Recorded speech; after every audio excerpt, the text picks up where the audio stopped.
C'est une véritable prairie marine qui se dévoile à marée basse. Trésor de biodiversité, tantôt refuge ou nurserie, les herbiers de Zoster sont le paradis des poissons et des crustacés. Les poissons vont aller s'abriter dans cette espèce, les morgades vont aller se reproduire dans cette espèce en pondant ses œufs, ça va freiner l'érosion, ça capte du carbone, donc ça rend un certain nombre de services bénéfiques aux hommes et c'est pour ça que c'est important de la sauvegarder. Fragiles, ces plantes marines sont particulièrement vulnérables. La pêche à pied est la principale menace.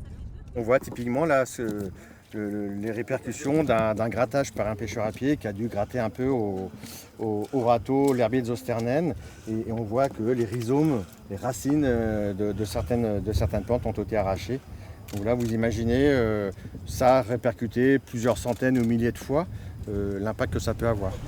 À chaque grande marée, les herbiers de Zoster sont sous étroite surveillance. Ce matin, des opérations de contrôle étaient menées sur le littoral. Depuis quelques années, c'est une activité qui attire beaucoup de tourisme. Et donc, on a beaucoup de personnes qui viennent spécialement chaque année, à cette période de l'année, pour pêcher pendant les grandes marées. Et donc, effectivement, nous avons un certain nombre d'usagers qui ne connaissent pas du tout la réglementation.